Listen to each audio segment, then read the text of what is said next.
Ya habiendo casi terminado la temporada de verano, donde estábamos mirando con atención qué iba a ocurrir con la temporada de incendios, cómo se habían preparado, cómo se podían prevenir que ocurrieran, pero una vez ocurrido se pudiera actuar de la forma más rápida para evitar que se propagara rápidamente. Vamos a ver un pequeño balance de cómo ha ido eso hasta ahora. Estamos junto al presidente de Corma, Juan José Ugarte. ¿Cómo está, Juan José? Nos habíamos comprometido a conversar ahora en marzo.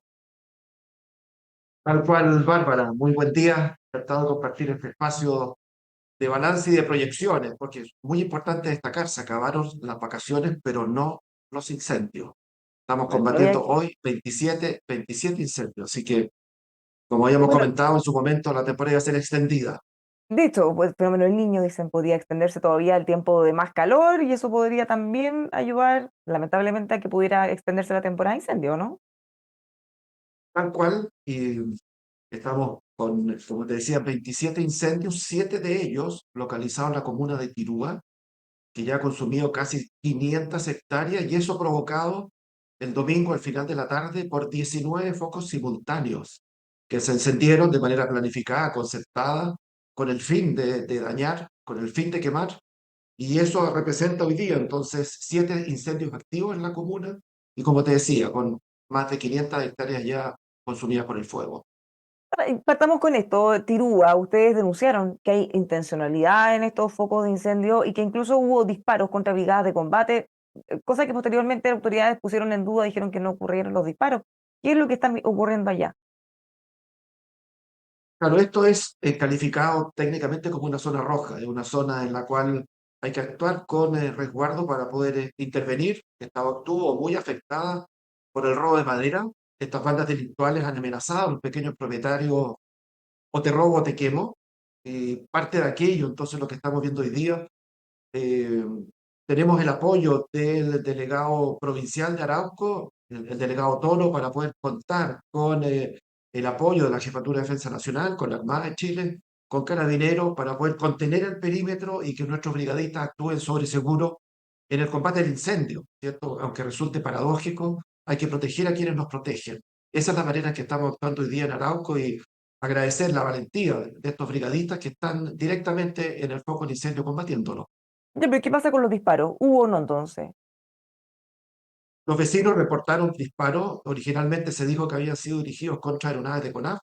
Esa aeronave entonces se depositaron en el suelo, no siguieron combatiendo, pero horas después el director regional de CONAF y el mismo delegado provincial señalaron que podían volver a volar, digamos, porque no habían sido atentados directos contra esta brigada. Entonces, desde entonces, con este resguardo, tanto de la Armada como de Carabineros, hemos podido, desde el día lunes a las 6:30 de la mañana, contar con 13 aviones, helicópteros pesados, casi 200 brigadistas en el combate, digamos, ¿cierto?, con este cinturón de seguridad para poder primero contener y luego extinguir este foco. Recordemos, Bárbara, de que estas grandes catástrofes se provocan por uno o dos incendios en la temporada. Y este tenía y tiene todavía características de aquello. O sea, 19 focos simultáneos con una extensión de kilómetros, 7 focos activos, altas temperaturas, fuertes vientos, que son condiciones que acentúan la propagación, ¿ah? Los incendios no se originan ni por las altas temperaturas ni por el viento, sino que 99% en Chile por causa humana, 55% en la macro sur por motivo de intencionalidad. ¿Cómo ven ustedes la intencionalidad? Porque tal como dicen, casi todos se producen por acción humana, pero puede ser por omisión, por irresponsabilidad, en la mayoría de los casos, pero acá estamos hablando, así como nosotros vamos a hablar después de Valparaíso, intencionalidad, alguien que a propósito fue a generar estos focos de incendio. Claro, es tan difícil, Bárbara, yo creo que para todos colocarse en la cabeza de esas personas que atentaron, ya conversaremos, digamos, ¿cierto? En Valparaíso, de acuerdo a lo que señalan las autoridades en esta región, con 134 fallecidos, o estos extensos daños a la naturaleza, las capacidades productivas, digamos, ¿cierto? Y estamos hablando de un mundo rural, digamos, ¿cierto? Que se queman plantaciones, pero también fundamentalmente bosque nativo, se afecta, digamos, la vida, la flora y la fauna. Entonces, 55% es el reporte de intencionalidad que tienen nuestras brigadas, digamos, ¿cierto? En los incendios que hemos combatido. Ahora, igual a nivel de balance, yo creo que es un aprendizaje súper importante. Estamos hablando con este nivel de agresividad, digamos, ¿cierto? Y delincuencia en torno a los incendios. pero tenemos un 70% menos de superficie dañada comparado con el último quinquenio, Bárbara. Y con respecto al año pasado, que fue tremendo, ¿te recuerdas? Tormenta de fuego en Biobío, un 90% de menor superficie dañada. Entonces hay muchos aprendizajes que hacer. Seguimos con alto número de incendios, con alta intencionalidad, pero hemos resultado tener una respuesta mucho más efectiva. Esta coordinación público-privada con la CONAF, el involucramiento de las policías, los POGRID preventivos. POGRID, esta sigla, digamos, que habla de una acción concertada por Senapred, en conjunto con la delegación presidencial, con policías, PDI, carabineros, las Fuerzas Armadas, prepararnos preventivamente. Y un elemento que ha hecho la diferencia han sido redes de prevención comunitaria y el empoderamiento de las autoridades locales. Estamos hablando de alcaldes y alcaldesas y gobernadores que se han anticipado. Como dicen en la red, Bárbara, los incendios se comienzan a apagar en el invierno. Es decir, tener una comunidad preparada para poder contener, advertir y alejar el riesgo de los incendios. Y eso nos tiene estas cifras. Pero es importante de que estas cifras se dan entre el Maule y los lagos, que es donde existe trabajo concertado público-privado para anticiparnos y atender de manera efectiva en el combate, pero sobre todo en la prevención, el tema de los incendios. Esa realidad hay que extenderla a lo largo de Chile y eso es a través de una ley de incendios. ¿Qué cosas cree que son tan importantes? Porque, bueno, veíamos a la alcaldesa de Viña en el Festival de Viña con el cartel, ley de incendios ahora. ¿Coincide que es muy importante? ¿Cuáles son los factores que podrían hacer un cambio? Es muy importante, pero no cualquier ley. Lamentablemente, Bárbara, lo decimos porque estamos comprometidos en el mismo objetivo, digamos, ¿cierto? Con el Ejecutivo, la ley que se ha presentado, hay que decirlo directamente, es muy mala, es muy débil. Se hace cargo solo de un tema y parcialmente de la interfaz, pero no ataca los temas de prevención, lo que recién hablamos, no menciona la red de prevención comunitaria ni el rol de las autoridades locales. En el combate no incorpora el combate nocturno. Sabemos que el 30% de los incendios se inician de noche y menos del 10% de las brigadas son nocturnas y no estamos autorizados para hacer vuelos nocturnos que son muy eficaces porque bajo la temperatura, porque podemos en ese momento impedir que los incendios se propaguen. Tercero, Bárbara, no persigue la intencionalidad, no entrega ninguna facultad ni a policía ni a fiscalía para poder seguir la responsabilidad detrás de los incendios. Y cuarto, no se hace cargo de la recuperación. Quedan poblaciones, comunidades, organizaciones devastadas después de los incendios. No hay ninguna ayuda estatal prevista para poder recuperar y contener la siguiente amenaza, que en el invierno significa aluviones, remociones en masa. Por lo tanto, una ley muy débil, ¿no es cierto? Y queremos que esta ley realmente le haga frente a esta amenaza y responsablemente podamos decirle al país, estamos mejor preparados, digamos, ¿cierto?, para esta amenaza que sabemos va a ser recurrente. Sí, ahora en esta ley de incendio, como dice usted, no cualquier ley de incendio, porque además no hay una bala mágica o una sola cosa que por el solo hecho se ponga en un proyecto pueda modificar todo. Se habla también de la responsabilidad de los alcaldes. ¿Cómo ve usted todo el trabajo previo, desmalezar, hacer los cortafuegos, todas esas cosas? ¿Qué es lo que está establecido que hay que hacer ahora? ¿Qué es lo que no se hace? Claro, mira, el Senapred, ¿cierto? Exonemi, se creó porque se aprobó la ley del Sistema Nacional de Prevención de Riesgo de Desastre. Eh, y ello entonces implica de que el Senapred, que es el organismo técnico a cargo de este sistema, tiene que exigir a las autoridades locales contar con un plan de emergencia y un plan de reducción de riesgo de desastres, RRD. Yo le decía a la gente de Senapred, ya con ese nombre no va a hacer nadie, porque ¿qué es RRD? Que significa un plan de prevención. Y el registro que tiene el Senapred es que existe un volumen importante de planes de emergencia, pero son bastante genéricos. Lo central está en el plan de reducción de riesgo de desastre y prácticamente el 80% de las municipalidades de Chile no lo tiene. Por lo tanto, tenemos que abocarnos, ya existe la ley, el marco normativo, pero reducir el riesgo de desastre significa anticiparnos, como decías tú, a desmalezar, a retirar los microbasurales, muy por sobre todo tener las redes de prevención comunitaria. Llegaban testimonios en Viña, ¿cierto?, de que recibimos el SAE, el Servicio de Alerta de Emergencia, salimos a la calle y no sabíamos por dónde arrancar. Eso significa que no hubo una preparación previa de esas comunidades. O sea, en caso de alerta, usted reaccione de manera A o B, en un lenguaje simple, en redes organizadas. En el sur funcionan con banderas, con registro, con puerta a puerta, tanto en propiedades públicas como privadas. Y ese es el aprendizaje que tenemos en nuestro país, digamos, ¿cierto? En la región del Biobío, en Ñuble, en Maule, que hay que extender, digamos, ¿cierto? Al país. Y creemos que la ley de incendio puede ser un excelente instrumento. Bueno, conversamos con la autoridad, el líder de Senapred, y él nos decía respecto a la evacuación, que eso era muy complicado, porque a diferencia, por ejemplo, un terremoto o maremoto en una zona costera, siempre se sabe exactamente o se puede determinar previamente hacia dónde hay que ir. Básicamente hacia arriba, hacia lo contrario donde está el mar. Pero en el caso de un incendio es muy dinámico porque puede ser en un lado, puede ser en otro, puede que en un minuto el fuego esté bastante contenido, de un minuto para otro se descontrole, entonces hay una dificultad adicional que hay que tener esa información en tiempo real. O sea, no es que la gente pueda a priori saber hacia qué lado debe evacuar. Claro, aquí hay dos cosas. ¿Ah? La primera, que los incendios no es un desastre natural. En Chile, el 99% de los incendios son de origen humano y por lo tanto tenemos la capacidad, digamos, de anticiparnos, prevenirlos, sancionarlos, digamos, ¿cierto? No podemos normalizar que en Chile haya 7.000 incendios rurales al año. Entonces, y al de ser un desastre no natural, podemos anticiparlo y prevenir. ¿Cuáles son las medidas más eficaces en el sur? Como te decía, la red de prevención comunitaria. O sea, si cae un incendio, son dinámicos, cambian los vientos al interior de un incendio.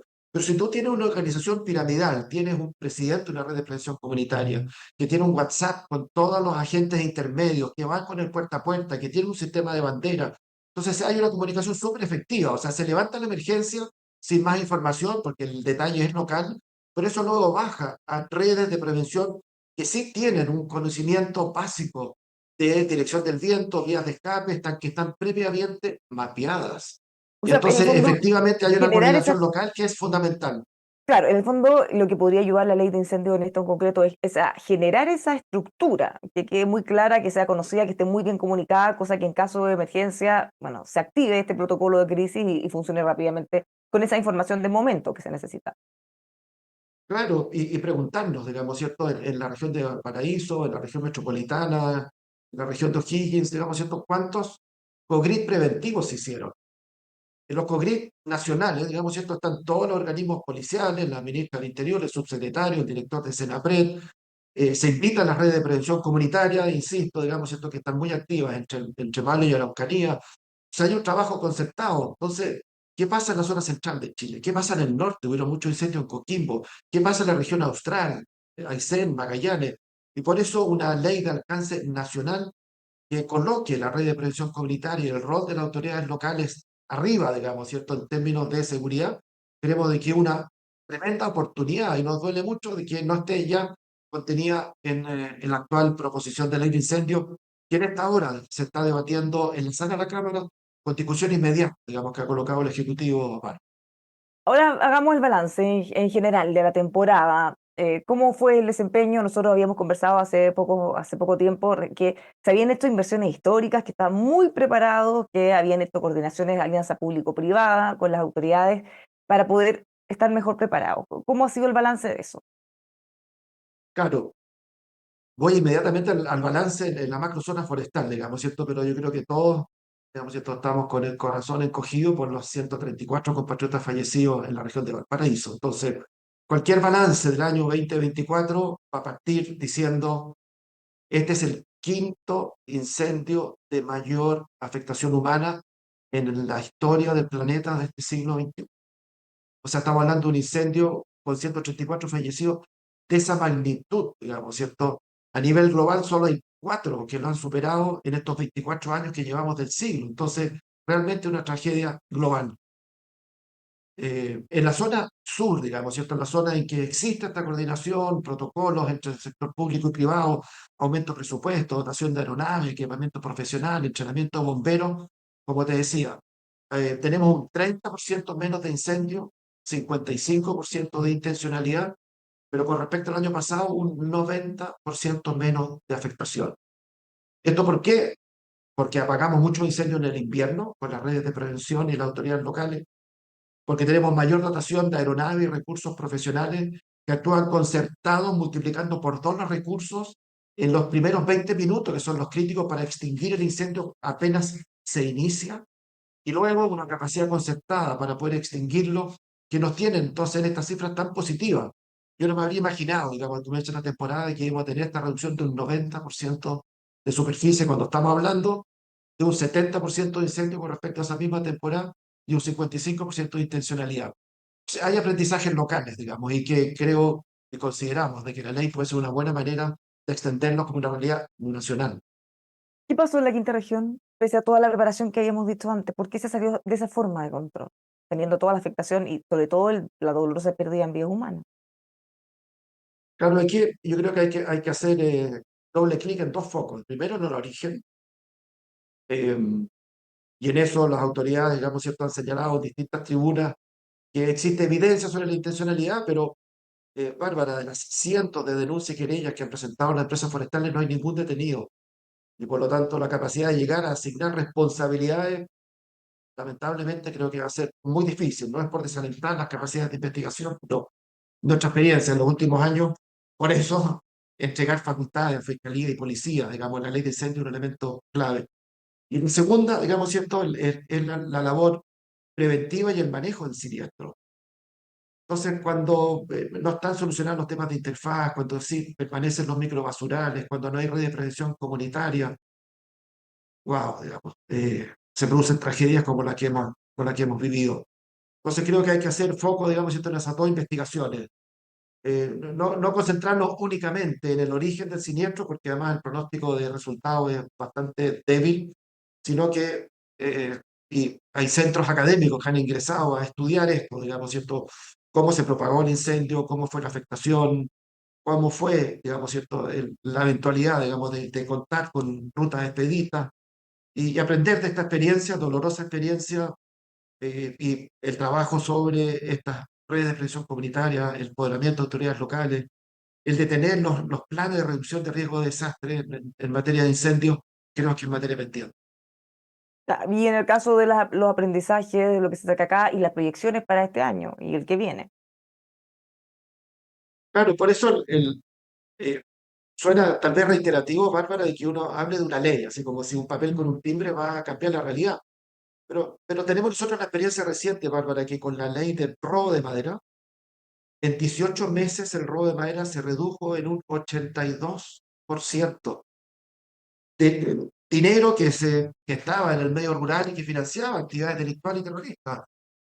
Entonces, claramente, ¿cuáles son las novedades que tiene esta ley del robo de madera? Primero, entregó facultades a policías, investigaciones, fiscalía, que tiene hoy día 7 bandas desarticuladas, que posibilitó que se incautaran los recursos con los cuales manejaban, digamos, estas bandas organizadas, y que es una diferencia significativa. También la coordinación público-privada, el trabajo del sector privado con impuestos internos, con CONAF, con la guía de despacho, digamos, de seguir la ruta del dinero. Entonces, prácticamente hoy día tenemos bastante controlado el tema del robo de madera. Entonces, hacemos un paralelo. Así como se hizo en robo de madera, consideramos que se puede hacer el incendio. El de hacer esta concertación público-privada a escala nacional, entregar a las capacidades de inteligencia que hoy día existen. Hoy día el manejo de las tecnologías, el seguir satelitalmente las redes telefónicas, el de poder hacer interceptación, el de poder involucrarse en estas bandas organizadas, ya sea narco o que persiguen, digamos, ciertos otros fines. Existen esas capacidades, pero en el mundo público tú puedes hacer solo aquellos para los cuales estás facultado. Y esas facultades para policía y fiscalía en materia de incendio hoy día no existen. Y por eso creemos de que para enfrentar la temporada 24 a 25, aunque como decíamos al principio, terminó las vacaciones, pero no los incendios. No podemos cerrar. La temporada se va a extender largamente por marzo. Creemos que con una nueva ley de incendio completa, con estos 4 pilares, prevención, combate, investigación y recuperación, podemos, frente a la ciudadanía que quiere respuestas efectivas para contener esta amenaza, creemos que podemos avanzar en esta dirección. Pero lamentablemente el proyecto del Ejecutivo no contempla estas 4 dimensiones. Vamos a pasar el dato entonces a los parlamentarios y al mismo ejecutivo para que puedan incorporar estos factores. Pues muchísimas gracias por conversar con nosotros. Encantado, Bárbara, y esperemos que este fin de temporada, digamos, ¿cierto?, podemos mantener estos números y seguir protegiendo a la población y la naturaleza y volver a agradecer al delegado de Arauco, a la delegada de Biobío, al jefe de Defensa Nacional y a Carabineros. Hoy día estemos combatiendo estos 7 focos de Tirúa con la protección necesaria para nuestros brigadistas, nuestro compromiso con ellos que vuelvan sanos y salvos a casa. No agregarle más tragedia a lo que ya es un drama. Muchas gracias, Juan José. Que tenga un buen día. Los dejamos todos invitados a Buen que sigan día. informándose con nosotros aquí en emol.com.